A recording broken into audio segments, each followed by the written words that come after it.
Hello student, आज हम वापस हमारी इकोनॉमी की कुछ सिचुएशंस है उसके बारे में देख रहे हैं। इन्फ्लेशन, डिफ्लेशन और रिफ्लेशन, ये हमारा क्लियर हो चुका है।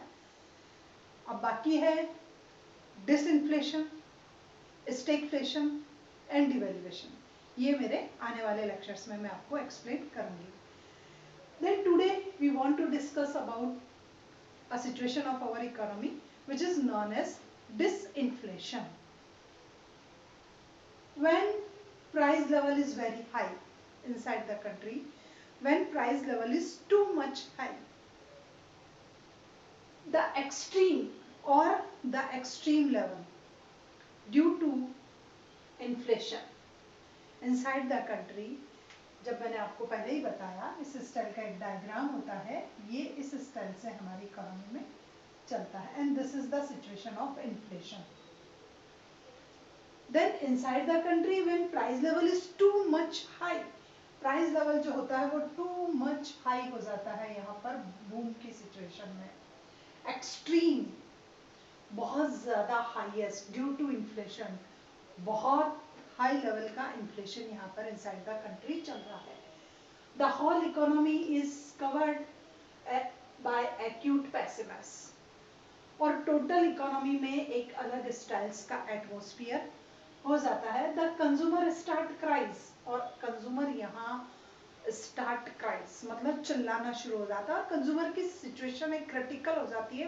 प्राइस लेवल कंटिन्यूस हाई हो जाता है, और कंज्यूमर का जो इनकम लेवल होता है उसमें पॉसिबल नहीं है कि वो अपनी वांट्स को सेटिस्फाई कर सके, अपनी नेसेसिटी को सेटिस्फाई कर सके. तो ऑल ओवर द कंट्री एक जो एटमॉस्फेयर होता है वो पेसिमिज्म एटमॉस्फेयर कवर्ड हो जाता है टोटल पॉपुलेशन में.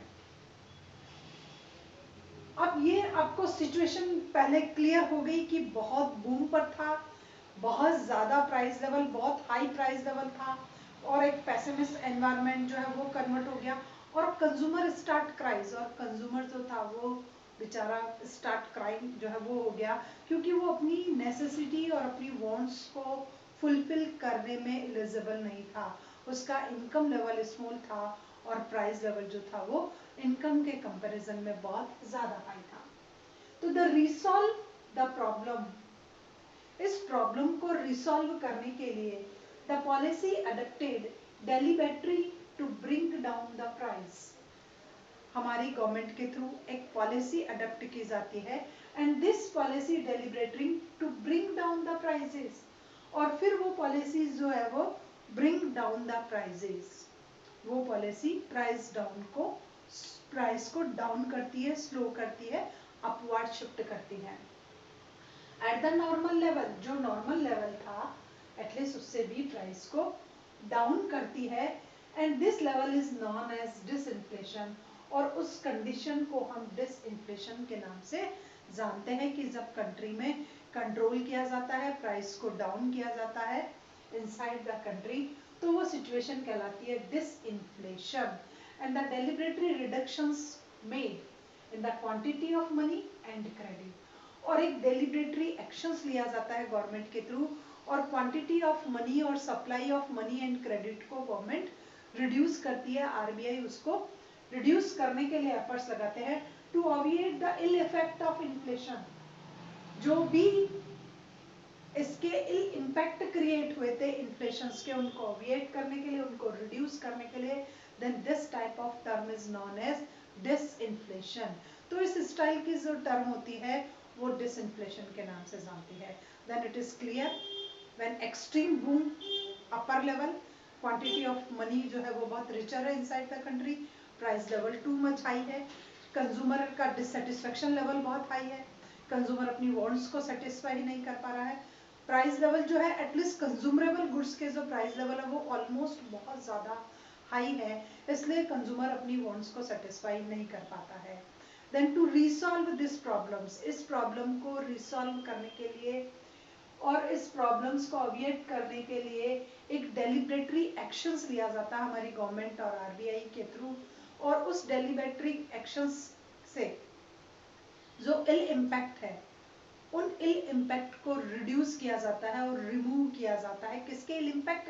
इन्फ्लेशन के जो इल इम्पैक्ट हमारी इकोनॉमी में क्रिएट हुए हैं उन इल इम्पैक्ट को रिड्यूस किया जाता है और रिमूव किया जाता है, then this type of actions, activities and policy is known as disinflation. इस पूरी पॉलिसी को हम डिसइंफ्लेशन के नाम से जानते हैं।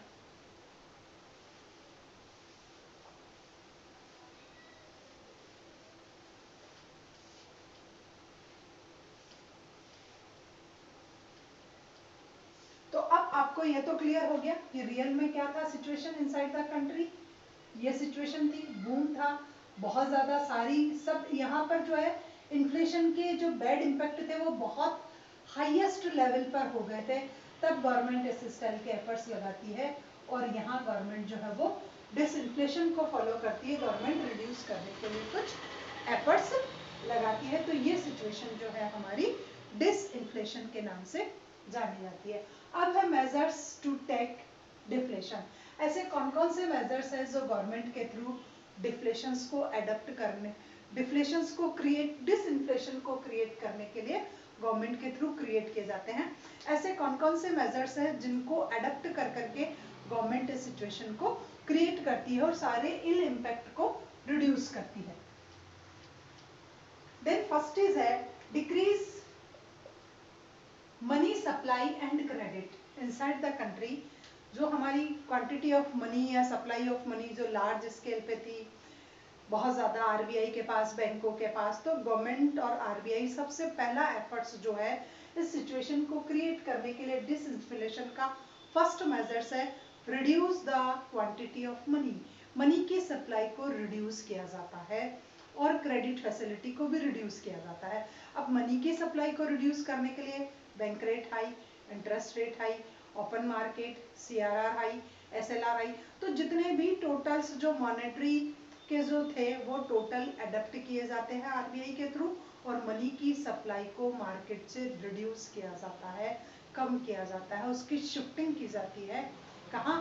बैंकों के पास उसकी मनी की सप्लाई को शिफ्ट किया जाता है। तो फर्स्ट मेजर्स हमारी गवर्नमेंट के थ्रू और आरबीआई के थ्रू जो एडप्ट किया जाता है वो है मनी की सप्लाई और क्रेडिट की सप्लाई को रिड्यूस करना। तो उसमें एक बहुत ही कंट्रोल और स्ट्रिक्ट मॉनेटरी पॉलिसी को एडप्ट किया जाता है।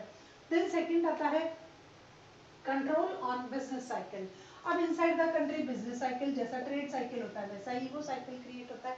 तो ट्रेड साइकिल में जब अप्स की सिचुएशन आ जाती है तो उसके बाद ये सिचुएशन क्रिएट होती है, तो बहुत ज़्यादा अप से चला गया, टोटल बिजनेस एक्टिविटी बहुत लार्ज स्केल पर हो गई है, इस वजह से प्राइस लेवल जो है वो बहुत हाई हो गया है। तो उन बिजनेस एक्टिविटी को कंट्रोल्ड किया जाता है। गवर्नमेंट जो है सेकंड मेजर्स जो अडॉप्ट करती है इस बूम की सिचुएशन को कंट्रोल करती है ताकि प्राइस लेवल पर कंट्रोल आए, तो बिजनेस साइकिल को कंट्रोल्ड किया जाता है। नेक्स्ट है RBI enact tight monetary policy. उसके बाद आरबीआई जो है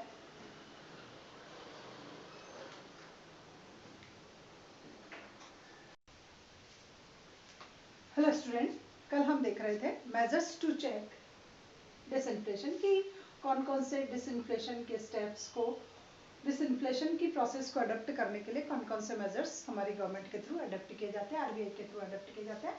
कल मैंने आपको बता दिया था कि डिसइन्फ्लेशन क्या होता है।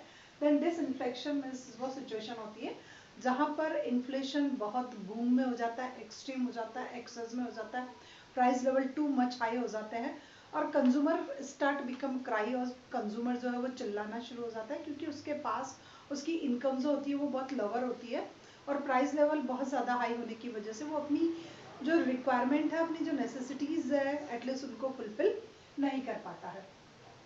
तो इस सिचुएशन को कंट्रोल करने के लिए, एक्सट्रीम बूम और एक्सट्रीम इन्फ्लेशन को कंट्रोल करने के लिए गवर्नमेंट जो प्रोसेस अडॉप्ट करती है this is known as disinflation. Then the measures take by government is first decrease in the money supply and credit. Almost first of all हमारी government जो step लेती है वो होता है कि मनी की सप्लाई को, जो भी हमारे यहाँ लीगल करेंसी और लीगल मनी है उसको गवर्नमेंट और आरबीआई मिलकर के मनी की सप्लाई और क्रेडिट फैसिलिटी को रिड्यूस करते हैं। मनी की सप्लाई को रिड्यूस करने के लिए टोटल जो भी मॉनेटरी इंस्ट्रूमेंट होते हैं वो अडॉप्ट किए जाते हैं। गवर्नमेंट कॉइन्स जो होती है मार्केट से वो ले लेती है और बैंकिंग में लोन जो इशूइंग होती है वो बहुत लोअर कर दिए जाते हैं। इस प्रकार से मनी की सप्लाई को कंट्रोल किया जाता है ताकि एक्सट्रीम इन्फ्लेशन को कंट्रोल किया जा सके।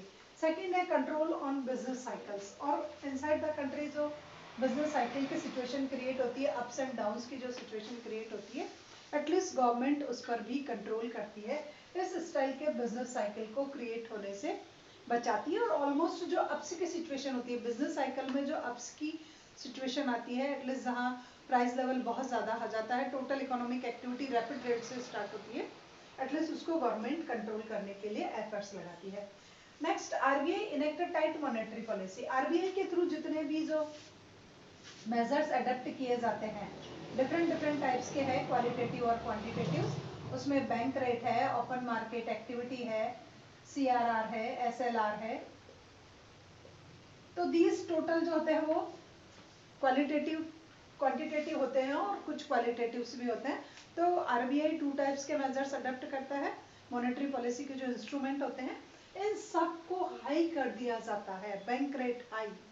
ओपन मार्केट में गवर्नमेंट जो है वो सेल की एक्टिव जो है गवर्नमेंट सिक्योरिटी सेल करने की प्रोसेस स्टार्ट कर देती है, जिससे सिक्योरिटी मार्केट में और कैश जो है वो बैंक के पास आ जाता है। सीआरआर को हाई कर दिया जाता है जिससे लोन इशूइंग प्रोसेस स्लो हो जाती है, और एसएलआर को हाई करने से बैंकों को ज़्यादा लिक्विडिटी मेंटेन करके रहना पड़ता है, तो लोन इशूइंग की प्रोसेस स्लो हो जाती है। तो आरबीआई टाइट मॉनेटरी पॉलिसी को इनेक्ट कर करके अडप्ट कर करके ऑपरेट कर करके मनी की सप्लाई को रिड्यूस करने के लिए एफर्ट्स लगाते हैं।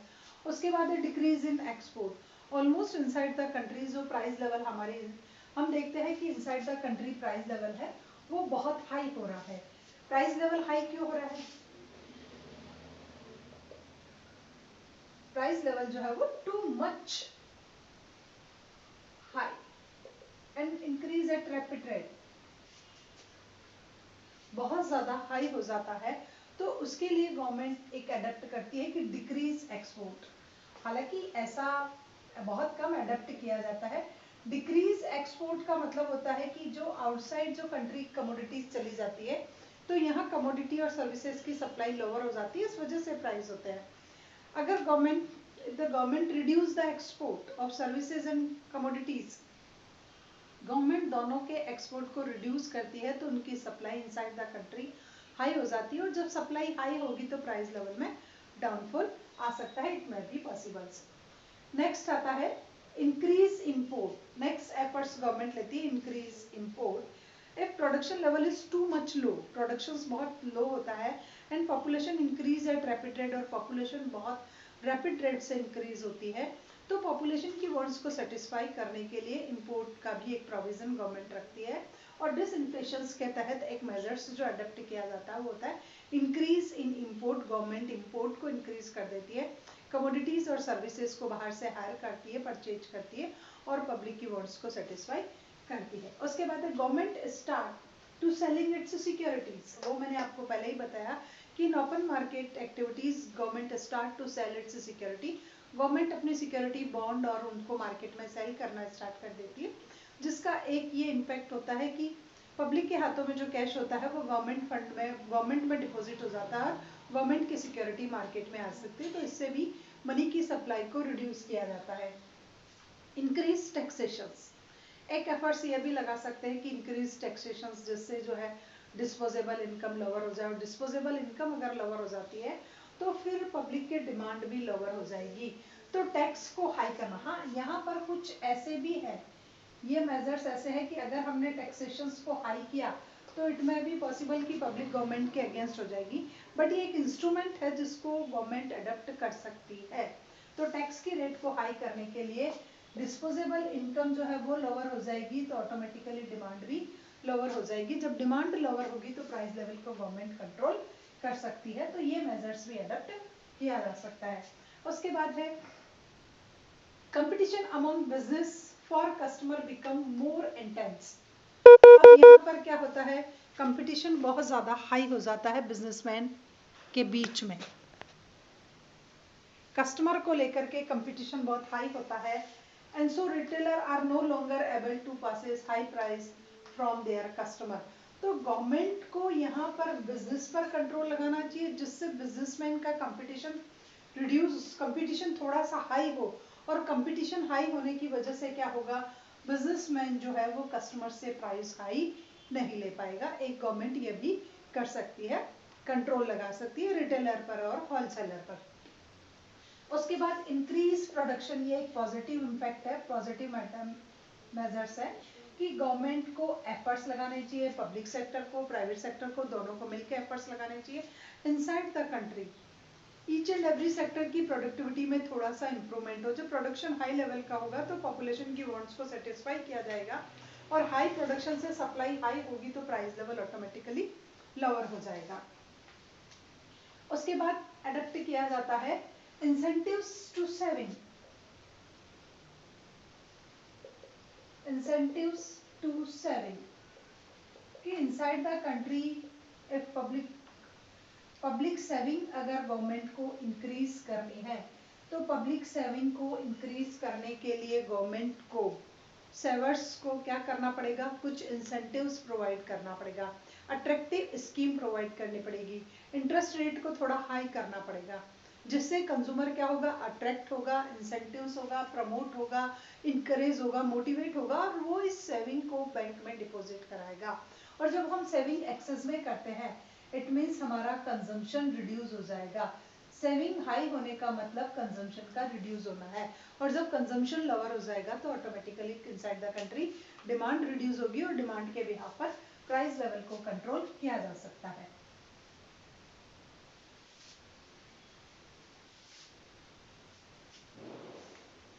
नेक्स्ट आता है control on wasteful investment. Control on wasteful investment.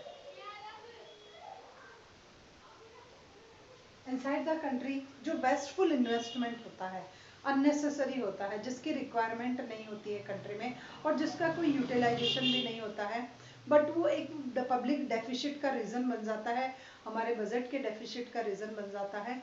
तो इनसाइड द कंट्री ऐसे वेस्टफुल इन्वेस्टमेंट को कंट्रोल करना चाहिए, उसको रिड्यूस करना चाहिए। वेस्टफुल इन्वेस्टमेंट पर रिड्यूस होने का इम्पैक्ट ये होगा कि मनी की सप्लाई कंट्री में, इकोनॉमी में, मार्केट में लोअर हो जाएगी, क्योंकि गवर्नमेंट के एक्सपेंडिचर अब लोअर हो गए, तो गवर्नमेंट के थ्रू या प्राइवेट सेक्टर के थ्रू जो इन्वेस्टमेंट किया जाता है उसको लोअर कर देना चाहिए। उसके बाद है control on deficit finance. Government के थ्रू जो डेफिसिट फाइनेंस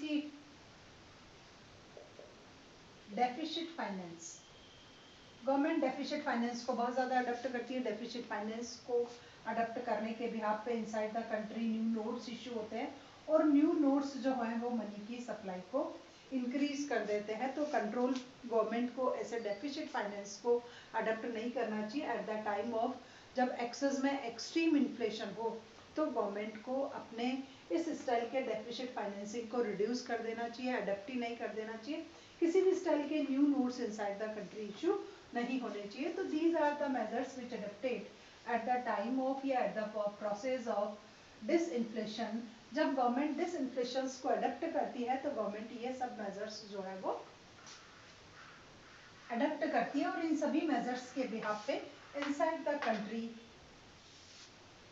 मनी की सप्लाई को रिड्यूस किया जाता है और प्राइस लेवल को कंट्रोल किया जाता है।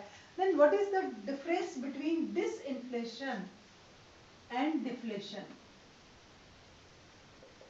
अब आपके सामने एक प्रश्न आता है कि what is the difference between disinflation और deflation.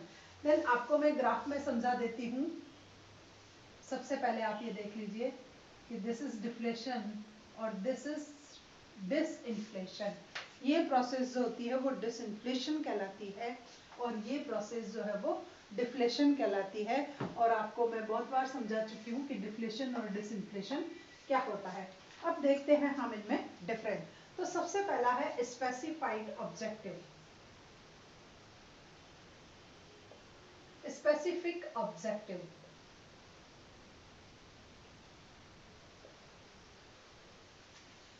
Then there is no specific objective of deflation. Deflation को अडॉप्ट नहीं किया जाता है। डिफ्लेशन एक ऑटोमेटिक प्रोसेस है, अनसर्टेनिटी है, अनसर्टेन प्रोसेस है, इसको अडेप्ट नहीं किया जाता है, ये ऑटोमेटिकली इनसाइड द कंट्री जो है वो क्रिएट हो जाती है और इसका कोई बेसिक ऑब्जेक्टिव भी नहीं होता है।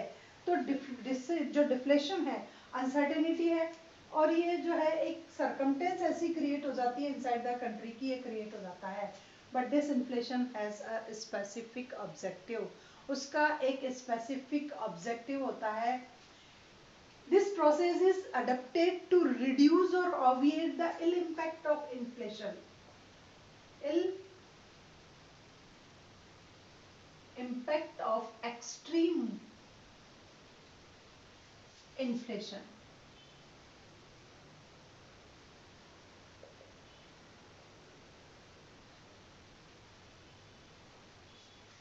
तो almost this process is adapted for a specific objective, एक स्पेसिफिक ऑब्जेक्टिव होता है, एक टारगेट होता है, and it is adapted to obviate the ill impact of extreme inflation. Extreme inflation के बाद जो इल इम्पैक्ट क्रिएट हो जाते हैं इकोनॉमिक में, एटलीस्ट ये उनको ऑबिएट करने के लिए, रिड्यूस करने के लिए, डिक्रीज करने के लिए इस प्रोसेस को अडेप्ट किया जाता है। Then second, when it is begin, दोनों की स्टार्टिंग कहाँ होती है? When it is begin, ये कब शुरू होता है? Painful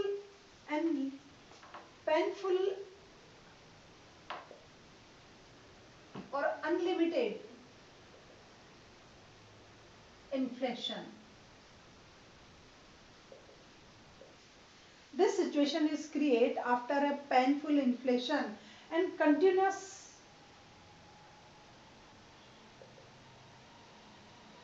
increasing price। ये सिचुएशन कब स्टार्ट होती है? जब बहुत एक्सट्रीम हो जाता है, आपका पेनफुल सिचुएशन हो जाती है, एक्सट्रीम प्राइस लेवल बहुत ज्यादा हाई हो जाते हैं और कंटिन्यूस इंक्रीज होते हैं। Then government adapted this process, तब जाकर के इस प्रोसेस को अडेप्ट किया जाता है। तो इस सिचुएशन की जो स्टार्टिंग होती है वो यहाँ से होती है till the normal level, normal level तक इसकी जो है वो कंडीशंस कंटिन्यूस स्टार्ट रहती है। But it is begin from pleasing situation। आपकी इकोनॉमी की प्लीजिंग कंडीशंस होती है, नॉर्मल लेवल से स्टार्ट है ये, normal level of economy. Economy एक नॉर्मल लेवल पर थी, एक स्टेबल लेवल पर थी और यहाँ से डिफ्लेशन स्टार्ट होता है। ये देखिए डिफ्लेशन की कंडीशन यहाँ से शुरू हो जाती है। तो एक बेटर सिचुएशन थी, अच्छी सिचुएशन थी, नॉर्मल चल रहा था, प्लीजिंग कंडीशन थी इकोनॉमिक की, और ये नॉर्मल लेवल से स्टार्ट होती है एंड टुवर्ड द पेनफुल, और कहाँ तक पहुँच जाती है? एक पेनफुल और एक डिप्रेशन भरे माहौल में पहुँच जाती है, जहाँ किसी स्टाइल की कोई भी रेज ऑफ लाइट नजर नहीं आती है इकोनॉमी में। तो ये सिचुएशन वहाँ तक पहुँच जाती है। तो बिगिंस का पॉइंट भी दोनों का डिफरेंट डिफरेंट स्टार्ट होता है। उसके बाद method, which methods is adapted, then it is a voluntary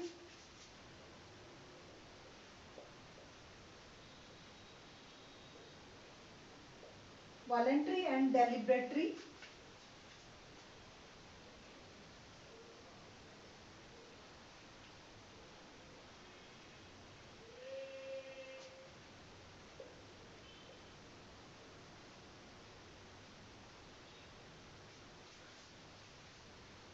it is voluntary, disinflation is a voluntary actions, ये हमारी गवर्नमेंट का एक वॉलेंट्री एक्शंस होता है, and deliberatory actions and followed when price level is too much high, जब price level बहुत ज्यादा high हो जाते हैं उस पर्पज से एक स्पेसिफिक पॉलिसी को अडॉप्ट किया जाता है। गवर्नमेंट जो है एक स्पेसिफिक पॉलिसी प्रिपेयर करती है,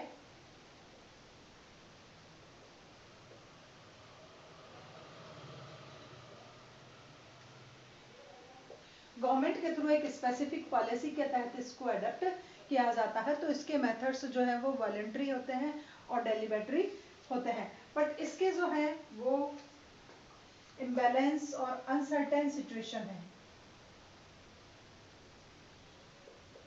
अनसर्टेन कंडीशन है ये, और इसको इंक्रीज करने के लिए किसी स्टाइल के कोई मेथड्स अडॉप्ट नहीं किए जाते हैं। गवर्नमेंट इस स्टाइल के कोई ये नॉर्मल कंडीशन है, नेचर पे डिपेंड करती है, इकोनॉमिक कंडीशंस पे डिपेंड करती है, प्रोडक्टिविटी पे डिपेंड करती है।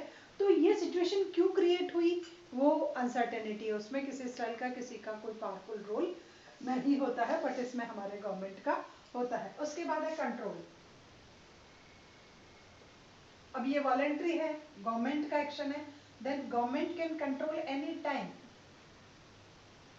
government can able to control any time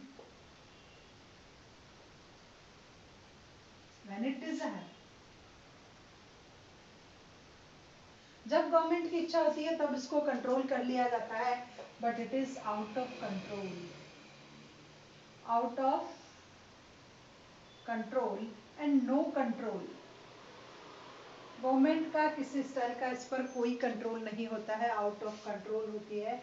और इसको कंट्रोल में लाने के लिए गवर्नमेंट को बहुत एफर्ट्स लगाने पड़ते हैं, बट इस पर कंट्रोल इजी है, गवर्नमेंट का एक्शन है, गवर्नमेंट के थ्रू अडॉप्ट किया गया एक्शन है, इस वजह से इस पर किसी भी स्टाइल का कभी भी कंट्रोल लिया जाता है। तो दिस इज ऑल अबाउट डिसइंफ्लेशन।